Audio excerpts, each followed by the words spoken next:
This podcast is made possible by Sound Toys, makers of the award-winning Echo Boy and a full line of professional audio effects plugins. Twist, morph, drive, and push your creativity to brave new worlds with the analog attitude of Sound Toys. Hey, it's Larry Crane. Welcome to the Tape Op Podcast.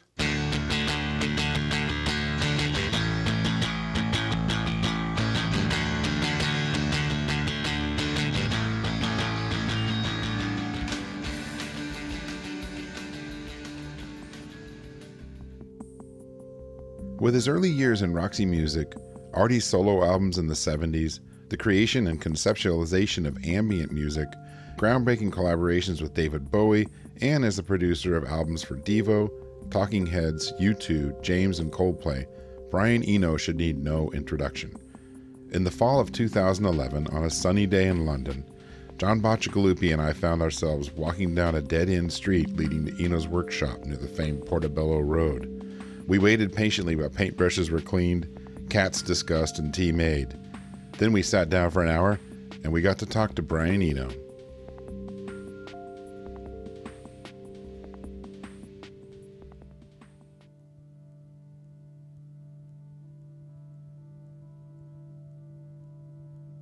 I just finished reading On Some Faraway Beach, the book that was written about you, and I was just as just a total offhand question. Do you ever read a book like that, or do you read things written? Yeah, I picked it up in a bookshop and read 4 pages standing up, and there were 4 mistakes in it. yeah, I can see how that goes. And they weren't very important mistakes, you know. Mm-hmm. They didn't make any difference to anything, but I just thought, I'm just going to get annoyed if I read this. Sessions I've worked on have shown up in books, and you read it, and you're like, nope, yeah, that's not what happened. Well, it's a sort of rule of life that anything you've ever been involved in will not be reported accurately. So a very good way of understanding how to deal with newspapers and media information in general is to just look at a report of something that you know about, and you'll find that there are quite a lot of mistakes in it. Sometimes they're minor, but sometimes they're quite major in that they're really a completely different perspective on the event. So they may be factually accurate, but they give a quite different feeling of what was going on. Exactly. And if you imagine that that's probably true of every other article in the newspaper as well, that somebody who knew about it would read it and say exactly the same thing. It's just not what happened. Yeah. Exactly. So we're here to make sure we propagate more mistakes and lies with Tape Op. Well, interviews are different because even though there was in the 70s a way of perverting those, when what interviewers would do would ask you a question and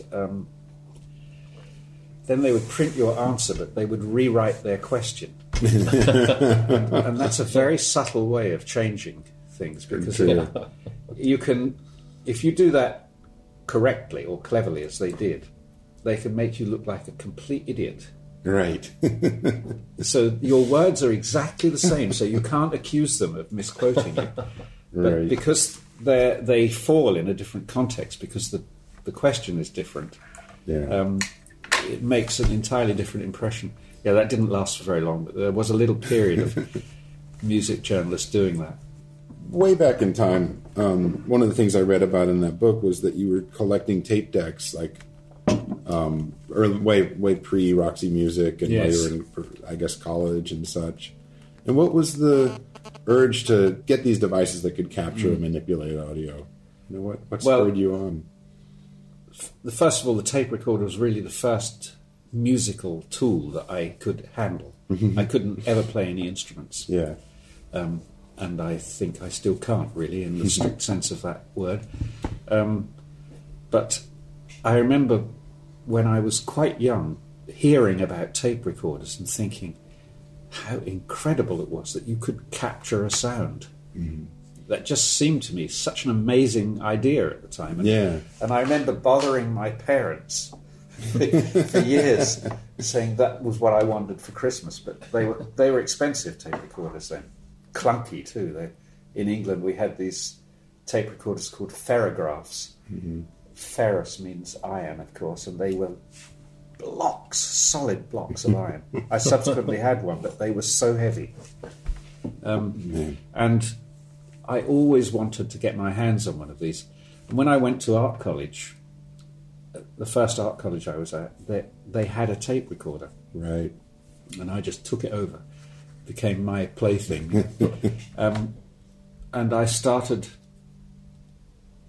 really exploring the plasticity of sound, the fact that as soon as sound is not just something in the air but is on tape, it's a plastic material, you know, right. it's malleable like paint is. And of course I was at an art school, so it all seemed completely consistent somehow that the material I was working with instead of colour was sound. And so I remember the very first piece I made, actually, which is not very different from a lot of the pieces I still make now. I haven't really progressed a lot. We had a lampshade with a great big metal shade on it, one of those sort of institutional enamelled circular lampshade, and it had a very beautiful note, like a big bell. So I remember recording that, and the tape recorder we had 3 speeds. So I just kind of multitracked it at different speeds. Oh, right.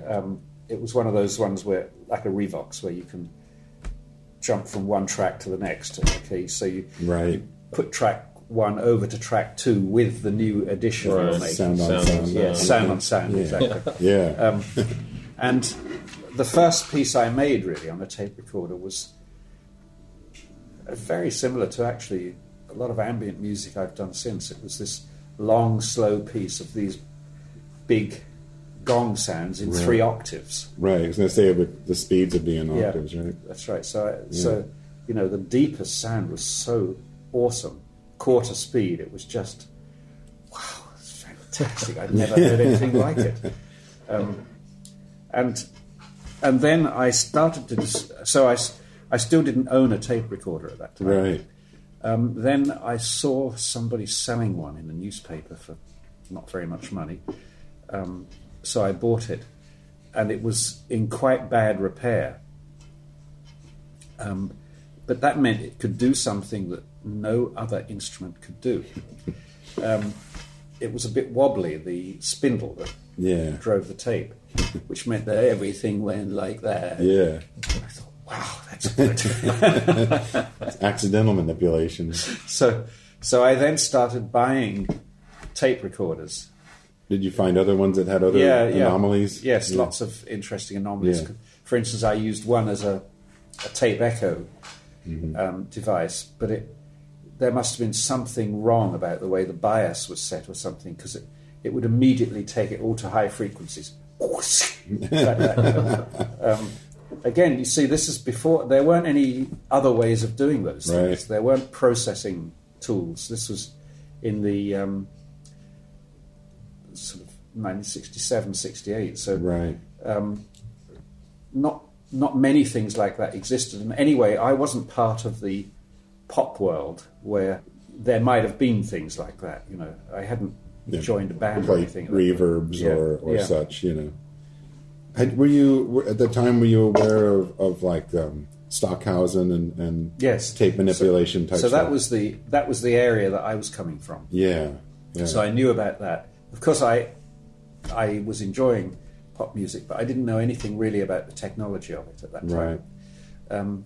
But I did know about experimental music, and my professor was a guy called Tom Phillips, who was a painter but had very close connections with the experimental music world. Yeah. So through him I got to meet Morton Feldman, Christian Wolff. Then subsequently I met and worked with Cornelius Cardew, who was a very important composer here in England. And he started this thing called the Scratch Orchestra, which was a sort of experimental commune of mostly art students who started doing, I mean, really very interesting things musically. Very, very far ahead of their time in some respects. And in general, the English school of experimental composers, which included Cardew, Michael Nyman was part of it, Gavin Bryars, Christopher Hobbs, a whole group of people. Yeah. In general, they were anti-electronic. Right. So the electronic people were the Europeans. Yeah. Stockhausen, Boulez, Earcam was just starting to form then. And there was this... There were actually three camps at that time. There were the Europeans, who were all sort of very consciously carrying on the tradition of classical music. So they saw as their roots, you know, serialism and Schoenberg and Berg and Hindemith and all that kind of thing. Yeah. And they saw logical steps into what they were doing. Then there were the Americans. At that time, there was Cage, of course, at the top of it, Feldman. But then Steve Reich, Philip Glass, Certainly. Terry Riley, who'd sort of just stepped out of that tradition completely. So they didn't see themselves really as the logical next step in the European classical tradition. They were really something different and looked much more interesting to me. And but then there were the English. There was the English school as well, which was really different from either of those in the sense that it was very conceptual, very homemade, nothing to do with electronics. Like electronics was slightly a cheap trick. Yeah. And so I felt really at home between what was going on in America with the California minimalists, as they were then called, and what was going on in England. And so my idea became to try to consolidate those two things. Yeah. And then gradually I started realizing that a lot of the things I was interested in pop music, as it was called, such as the Velvet Underground and various other things, weren't actually irreconcilable with that, you know. I had thought that they were irreconcilable. Right. It seemed to me they were really completely different ways of thinking about music, and I couldn't, for a long time, see any way in which they could be brought together. But then I did. Yeah. I mean, I know you had a few sort of bands or combinations of people playing during college years and stuff, right? But there's always a gray area in my mind of how there was sort of a transition from the art world, and then you end up in a band called Roxy Music. I mean, I know there was a bit of happenstance that you ended up in that group too. Yes. Well, I think there are two things going on here. First of all is that by the late 60s, multitrack recording was commonplace. It was still 8 or 16 track then. I think it was still 8 track. But a new idea had appeared, which is that music could be a lot like painting. Instead of it being something where you stood in front of a mic and performed, so it was essentially all made in one moment, one time in one place, which was sort of what was happening with still traditional recording at that time. But the recording, even if it was tarted up a little bit by engineers and producers, it was essentially a record of a performance. But by the late 60s, there'd been the history of Phil Spector and so on, of course, George Martin and various people who were starting to realize that what you did in a studio was more like painting. It was painting with sound. Yeah. So you could make a piece over an extended period of time. The piece didn't have to pre-exist the process. You could make it up as you did it. And you could make it like you would make a painting. You put something on, scrape something else off, do all the things that you do in the plastic arts. So it stopped being something that was located at one moment in time. Yeah. And it started being a process that you could engage in over months or even years if you wanted to, where you keep coming back to a piece and changing it round and you cut and paste and do all those things. So, funnily enough, the people who first realised this were art students. That's why I'm convinced there was such an influx of art students into music in the late 60s and 70s. It was because we were better equipped to understand how to use the medium than musicians were. Musicians, of course, were still, because that was where their talents were still thinking of performance. And music students in particular were just way behind the curve. They didn't get it at all. And if you look at the bands of the late 60s and 70s, you'll find lots of art students and no music students in them. Right, exactly. Almost without exception, the music students didn't get that idea that you would... they're in jazz band. Yes, that's right, yes. I mean, someone like Pete Townsend, who I know you admired early on, is a perfect example of that. Yeah, we studied under the same people, Pete and I. Right. So that was one thing, that there was this fact that the medium had changed. It was not like... It still inherited the name music, but it wasn't the same medium, basically, just like cinema isn't the same medium as theatre. So it invited in a whole lot of new talents, which happened to come from the visual arts, but really they came from outside music is the important thing. But the second thing was that also by the late 60s and early 70s, you have to remember this was the era of pop art in the fine arts. The probable godfather of pop art was an English painter called Richard Hamilton. He was on it before Warhol or anybody else. He was really one of the major figures in the idea that one could use popular iconography and take it seriously. And Brian, who was in Roxy Music, the founder of Roxy Music indeed, had studied under Richard Hamilton at Newcastle School of Art. Right. And I had studied under Roy Ascott, who was Hamilton's sort of protege at Ipswich. So we both came out of this background of a fine art world that had turned its attention to pop and said, there's something interesting going on there. It's not the little brother that trickled down. It's not the debased form of what fine artists are doing. Yeah.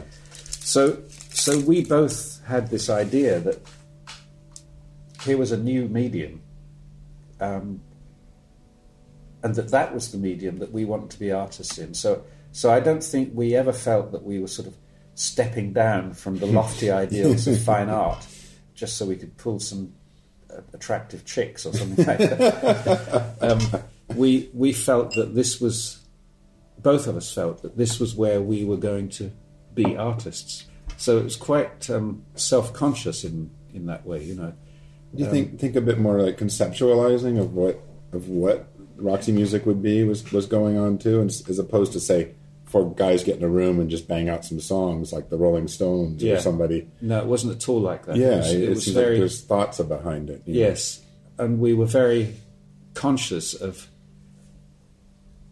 first of all, where we could stand in the history of pop music, which wasn't very old at that time. It was 16 years old or something. Right. The idea that we could use anything that had happened in that history as our palette. Right.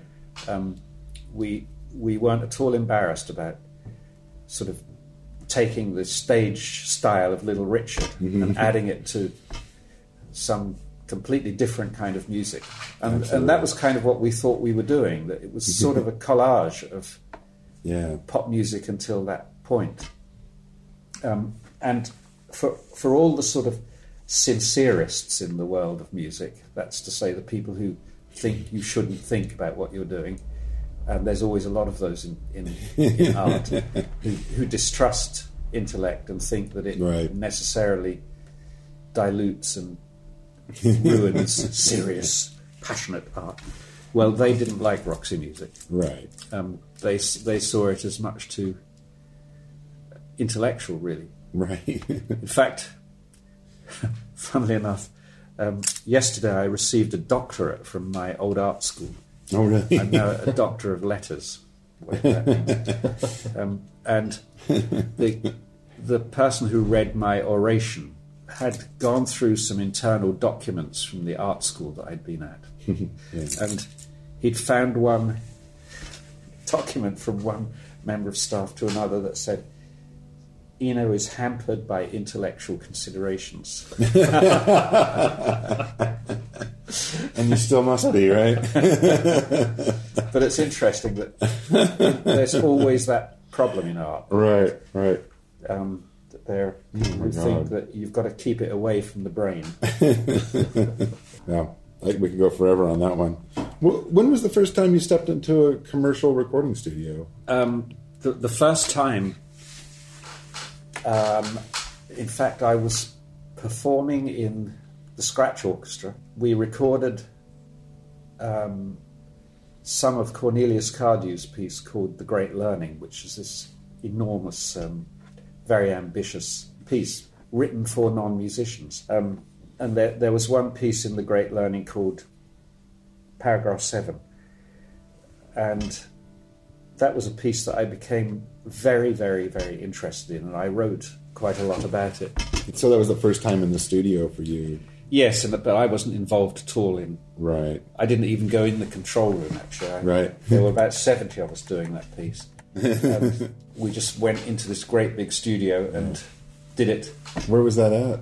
I think it was a studio called Chapel. Yeah. Do you know what? I can tell you, because I just the other day, in a second-hand shop, found the CD of that. No way. Wow. I was very, very pleased to find it, because I've had the record for years. What were your impressions of that experience? Well, I didn't really pay much attention to the studio, because I wasn't aware of it. We were just in a big room, and I think it was very simply recorded, you know, maybe just 2 mics or something. Right. So the first time I went into a studio with some sort of intention of making something there was the first Roxy Music album. We went into a studio called Command Studios in Piccadilly. Mm-hmm. It was in a great part of London, being right in the centre of London. And I used to love the lunchtimes, going out for a walk. Yeah. And Brian and I used to, at that point, smoke Sullivan Powell Turkish cigarettes, which you could get in Burlington Arcade. So we worked there. I mean, records were made so much more quickly then. And I sort of already had some idea about not only how studios worked, what I thought was possible in them that hadn't been done before. And we did a little bit of that on that record.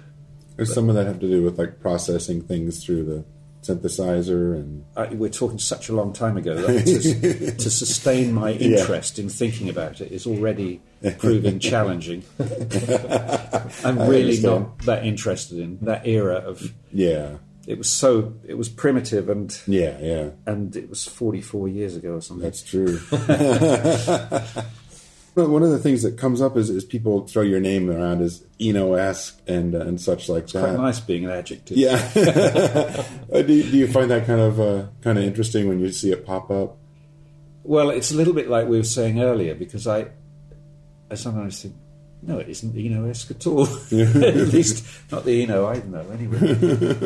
But it's the same when ambient became a word. You know, I had been using it since the late 70s, but it wasn't really until, I guess, the early 90s that it, or possibly a bit later, that it became a word that people started using. And then there would be these sort of systems in the racks in record shops called Ambient.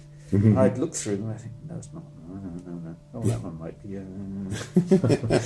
So it very quickly morphed into something different from what I thought it was, which is fine, you know, one doesn't have concepts like this. I mean, you come up with stuff later in the 90s where it's got a defined beat, which always kind of baffled me coming from your view of ambient. Yeah. That things are kind of more in a floating state. Yeah. And then you said, this is ambient music. Boom, boom, boom, boom. Really? Yeah, it meant slightly quieter kick drum. Yeah. It confused the shit out of me. Yeah, me too. John and I work as producers, and at times for me it's a financial necessity to work in the studio, to keep my studio alive, to keep my career alive. I imagine you don't have to worry too much about your finances on that end, but what are the criteria that make you take on a project like a U2 album or a Coldplay album or such these days? I suppose it's really... Well, actually, there's quite a few of them that mesh together. Mm-hmm. But the dominant one is am I likely to go somewhere with this that I haven't been before? Yeah. Or am I likely to be able to take the little bundle of ideas that I nurture and plant them like seeds into some other soil and see them flourish in new ways? Right. Now, flourish means two things. It means either have babies with other ideas, that's kind of flourishing, or become worldwide successful ideas. That's kind of flourishing as well. Yeah. So one of them is a flourishing in quality and the other in quantity sort of thing. I'm quite happy if ideas, as you know, I've done a lot of things that are very obscure as well as a lot of things that are very well known. And the obscure things are just as important to me because I like planting some of those things and watching how they diffuse through the culture and what they become over time, and then picking them up again. And it's like having a little incubator. You say, okay, put that idea there, see what happens to it, and I'll take it back later and work on it some more. Right. So it's like you let those things be. It's like nursery, you let somebody else grow them for a little while. Other people grow them, and then you readopt them when they've gone somewhere that you probably wouldn't have taken them yourself, actually. So that's the interesting thing about Ambient, for example. Right. That's a very good example of that suddenly that idea mated with a lot of quite unlikely partners. I wouldn't have imagined it. Mm-hmm. For instance, the Ambient that you were just talking about is sort of the marriage of ambient, my kind of ambient, and techno, really. Right. And I would never have thought of that.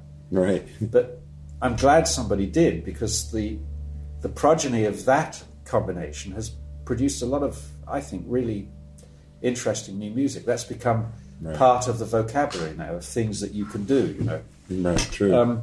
So that's one way of watching your ideas take root, where they get married with lots of other ideas. But another way is putting them with a very big band and seeing them suddenly everywhere. Right. And that's quite thrilling too. Do you feel like you've seen that with something like Talking Heads or U2 or what have you? Yes, so I don't want to give the impression that I'm a sort of Svengali character where these poor unsuspecting bands become the sort of hosts for my parasitic ideas. It's not like that at all. Those bands choose to work with me because they like to work with someone who encourages the new things they want to do rather than the things they have done. You have to remember that most producers and most record companies are thrilled by repetition. You've done one thing that they kind of thought was good, or it became a hit, or whatever. Oh, absolutely. And they really would love you to carry on doing exactly that for the rest of your fucking life. Oh, yeah. Until it stops selling. Yes, yes, exactly. So I find with most bands, they're so thrilled when somebody comes along and says, "Wow, I've never heard that idea before. Right. Let's work on that." And I think, really? You mean you don't want another of those types of songs? No, I don't. You'll do that in your sleep. What's this? Right. Because most people don't realize that new ideas are clumsy. Mm-hmm. They're clumsy and awkward and covered in blood, and they need a little while to grow, and they need to be protected while they're growing. And I think if you're prepared to go through that process with someone, they're very, very grateful. People really need that kind of help. They need somebody to sit there and not necessarily be enthusiastic, but be engaged for a while. Right. And I think what I give people as a producer is I'm very, very highly opinionated. When I was at art college, I found that the most important tutors to me were not necessarily the ones I agreed with, but the ones who had strong opinions. The most useless tutors, even if I really liked them as people or I liked their work, were the ones who said, "Oh, that's all right, yeah, it's quite nice." That doesn't help you at all. No. What helps you is somebody saying, "Jesus, that's amazing. Come on, you've got to get that finished. That's really something. No, don't fuck about with all that shit. Get that done. This kind of intensity makes you think, fucking hell, I better do something. Right. Or, on the other hand, the person who comes in and says, why don't you just give up? That is really hopeless. Really, just start again and somewhere else, not there. Yeah. That helps too, actually, because if you believe in it, you're then forced to say, no, I'm not. I believe in this, and I'm going to prove it to you. Yeah. Any strong position helps you. And a strong position to maintain it, takes stamina and some sort of engagement, Right. And I've seen a lot of producers at work, and I think, you're not paying attention. They've got their phones, and nowadays they've got their bloody iPads, and I think, you're not here. What are you doing? Leave the studio. Get out. What kind of restrictions do you place, at least on yourself, when you're working on an album and producing in that role, as far as communication? Well, it's something you have to continually remind yourself of, because it's very easy to forget. Yeah. It's very easy to forget that your best work is done when your attention is fully engaged. Yeah. When you're in a kind of semi-obsessive state with something. You're just either so into it because you love it, or so annoyed by it that you've got to fix it, or something, that you're engaged, And these things like this are little safety valves. They take the pressure off. Right. And you don't want the pressure to be taken off, really. You don't want to sort of calm down and chill out a little bit. You want to stay at full temperature until you've got it done, So restrictions from my point of view, well, I don't have a television. I never have had, well, at least for nearly 30 years, because I know I'm an addict. Because English TV is much better than American TV, which means that you can get addicted to it much more easily. I don't have internet at home, at my flat, Right. Because when I go back there, I would rather read, for example, or have a conversation or something. I don't really want to be... I have internet here, you see, so I can do that during the day. But I'm finding that I'm grazing much less than I used to. Like wandering around the internet looking at things, or yeah. It's lazy, really. It's sort of like being in the doctor's waiting room. There's a bunch of magazines, and you just in the studio. Do you find yourself turning the phone off, setting it aside, or certain things? Yes. Now, one interesting thing that's happened, I think, is that I notice that in conversations in studios now, because it's easy to do, one is much more inclined to refer to other pieces of music and listen to them. And that is actually very interesting. That's something never dreamed of doing until 15 years ago. You never would play somebody else's record in the studio. Right. But now, quite often, we'll be talking about something or other and say, oh yeah, do you remember that song by the Essex? Easier said than done. There's that. Yeah, okay, let's check it out. So I think partly because of the existence of iTunes and Spotify and so on, one's much more likely to do in a literal way what we, as I was saying earlier on Roxy Music, was kind of regarding the history of pop music as its palette. But we did that sort of in our heads. We didn't actually ever listen to things and say, ooh, see that bass, that idea on the bass there, let's try that out. We never did that. Right. But we do that a lot now, of saying, why don't we just collage that idea? Don't let's make a pretense of it. Don't let's do our own version and disguise it. We'll just take that idea and see what that's like. When here having an instant actual reference. Yeah, sort of like Picasso did at various times, where he would make direct quotes from classical paintings, right, and didn't ever disguise the fact that he was doing so. Absolutely. Well, he often did disguise it as well. He was too kind of the I had a question, like when you're talking about the ideas as seeds.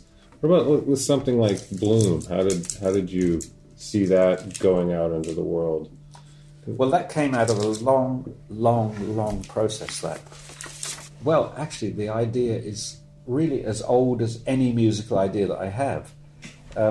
I described how in my first actually realized piece of music was that thing I did with tape recorders.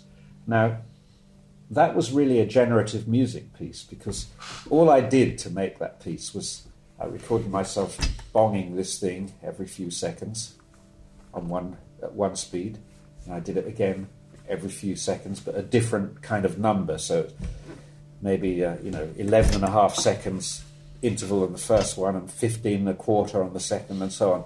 So that when these three tracks overlaid, the bongs fell out of sequence to each other. So it was a constantly changing piece.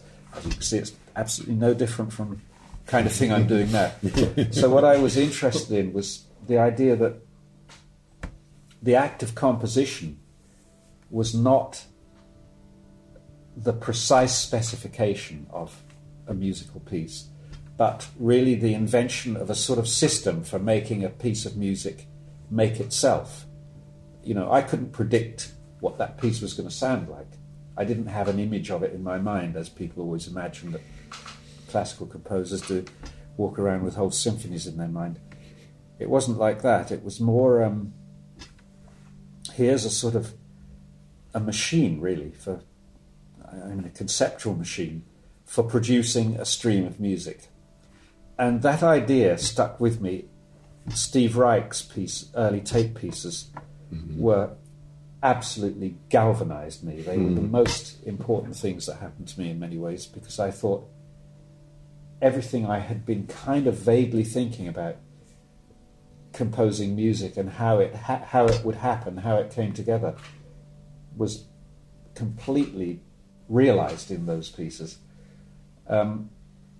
So from then on, from when I heard those Reich pieces onwards, I was starting to think of what I subsequently called generative music, which now, by the way, has about 4.5 million web pages, and I think is a more important idea than ambient music. But it'll wait. You wait. In a few years' time, there'll be a rack, the generative music rack. Yeah. But my idea was that I wanted to compose by constructing systems that made music for me. And so all the early ambient records were sort of examples of that. But of course they were not infinite systems, because they were records. So basically you were hearing the same piece over and over again. But the piece was actually a product of a process that could have generated endlessly. Yeah.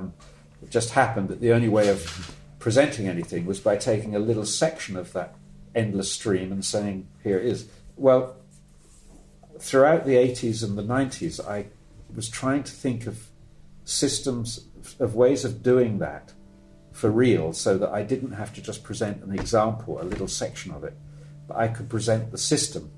And my first solution, well, you see these things hanging here. Yeah. Yeah. So they exist to hang those little CD players. I've got about 50 of them at the corner of the room there. And I used to hang those up in installations that I did, and I'd have a CD in each one. And the CDs were all on random shuffle. And of course I carefully worked. It wasn't random what was on them. It was stuff that could fit together in different ways. So I would have a permanently self-making piece of music which never really repeated. Again, wasn't really a domestically suitable idea. Not that many people are going to do that. No. So then the next step was to do it with early software programs, computers. That proved much more successful. But again, it was still clumsy and awkward to expect people to install this thing in their computer, somehow get the sound out into a decent hi-fi system instead of speakers that big. And it wasn't until the iPhone, what we wrote the first one for, that I thought, okay, this is it. Now everybody has a computer in their pocket, potentially. So at last this thing can exist in the way I've always thought it would. By the way, of course, the important character in this is Peter Chilver, who I made it with. Absolutely. Peter had been working... We'd been in touch over the years, but he'd been very much working on the idea of generative music for games. He used to be a game music composer. And he had, like me, had been sick of the idea that this would just be loops, repetitive loops. We realized that as soon as the iPhone came along that this was the answer to our prayers, because suddenly you could imagine that people would carry around this thing. Yeah. So what I think of Bloom as is not... I don't think of it as a tool. I think of it as a piece of music which comes out in different forms all the time. You know, your version of it, when you listen to it, is going to be different from his, different from mine. Yeah. So I think that's a new idea for a piece of music that exists in thousands of different states, that isn't recallable, because you can never really get exactly the same thing to happen twice. Right. So it's sort of like the essence of a piece that exists and occasionally is realized for a little while in some audible, tangible form, but is always around in various, in all its possible unrealized states, you know. It's somewhere between an instrument and an album. Yes. Okay. How do you feel about like it showing up on other people's records now, which it's done? Well, I hope it does. Has it done? Yeah, well, the CD that we sent you, we used it on. Did you? It's on the new Radiohead, as far as I can tell. Is it? Well, there's a track called Bloom, and as far as I can tell, it opens with Bloom. I didn't even catch that. Yeah, that first track. It's just really? that kind of piano in the background. And I salvaged a bridge for that Sea of Bees record that I'm working with Martin on. Well, I love it. I really like the thought that, I was talking earlier about one's ideas getting married with other ideas. I just think it's wonderful. It's like having children, and one of them goes off and marries an African, and suddenly you've got these amazing-looking grandchildren. You think, wow, where did that come from? I remember I was kind of like, wow, is it legal for us to use this? I'm like, I have a feeling he'd be okay. I think it is legal anyway. Oh yeah, it's kind of an instrument. Yeah. Well, I think we sort of anticipated it, and we explicitly made the decision not to do anything to prevent it happening. I personally am thrilled when that happens. What if somebody recorded 60 minutes of it and put a CD, Larry Crane presents Brian Eno and Peter Chilver's Bloom? I would think that was so funny. I would think, I got a job to do when I get home. I would think, why didn't I think of that? Why didn't I think of Brian Eno presents Brian Eno and Peter Chilver's Bloom? Right. This is the specific instance I heard as I was falling asleep on this day. Yes. Yeah. When you're in the studio working on your own music or working as a producer, what role does chance play and sort of things like that are somewhat related to this? Well, I think this is related to that attention issue that I was talking about earlier. Pasteur said this thing. Pasteur, I think he said, chance favours the prepared observer. And my version of that, before I'd ever heard that, because people would often say to me, "Oh, you're so lucky," because things have worked out well for me. And I thought, well, I don't know. Luck is being ready in some ways, because the fact that I joined Roxy Music in the first place, which was sort of the way I got into being a professional musician. Well, you could say it was luck because I just happened to bump into this guy who joined this little band. But it wasn't luck. It was partly because I had deliberately not got a job because I didn't want a fucking boring job. Because I wanted to be ready and open for when something came up. And this thing came up. It didn't look like it was going to be much at the time. It was a little thing, you know. And I thought, okay, that's certainly more interesting than anything I've got going on right now. Yeah. So I was ready for it, and I had kept myself ready for it. And similarly, I think working in the studio, you have to really be ready to step out of where you thought you were going. That you know, the problem of over-determination, of thinking, I know exactly where I'm going, and I don't want any of these interferences. That's a serious issue, actually. You have to really think about that. And I'll give you an example of a bit of randomness that happened quite recently. On this record, there's a song called Glitch. And that was something that I started a long, long time ago, and I'd lost the multitrack version of it, as it were. It was in a distant computer. I don't even know which one. And I probably couldn't ever play it again if I wanted to. But anyway, I had a good mix of where it got to at that point. And I thought, well, I can just work on top of that mix. I'm happy with the mix. So I started listening to it, and there was one bit that had a really, really bad digital distortion part. It wasn't at all flattering, and I thought, what can I do with that? It happened at a very important part in the lyrics of the poem. I couldn't just chop it out. So I thought, okay, I'm going to regard this as an opportunity, not as a crisis. I've got to make something happen here that accommodates this incredibly difficult moment. Yeah. So I just built a whole new little section for that part of the song, which enabled me to take everything out and put this new section in. Now, that was such a departure in the music. I thought, oh dear, that really, it works, but it's so off the scale of where the song has been to. So I thought, so I have to now accept that the song has gone somewhere else and start working on top of that. And in fact, it opened up a whole new way of thinking about that piece. And the piece benefited hugely from that problem. Yeah. Now, if I'd been a little bit richer or more anal, I could have probably got someone to solve the problem technically, you know. Some poor sod who comes, sits here for 3 or 4 days and goes through it, digitally rewriting all the waveforms and so on. Right. That wouldn't have been an interesting solution to me. The interesting solution to say was to say, let's turn this crisis into an opportunity, and let's let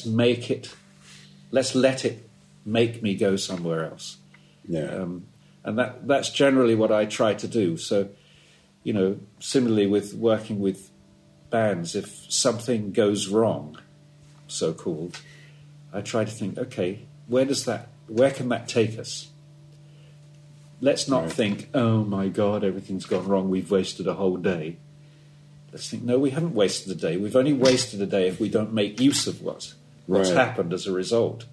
If we use it as a way of making us do something new, then it wasn't a waste at all. It was just a funny way of getting to a different place. Yeah. Do you feel that maybe people hold on to certain things a little too preciously at times and do need to move on? Yes. And the converse problem of that, actually, is that people lose faith in what they're good at because it's easy for them. Thanks for listening. Be sure to check us out at tapepop.com, Facebook, Twitter, and Instagram. Until next time,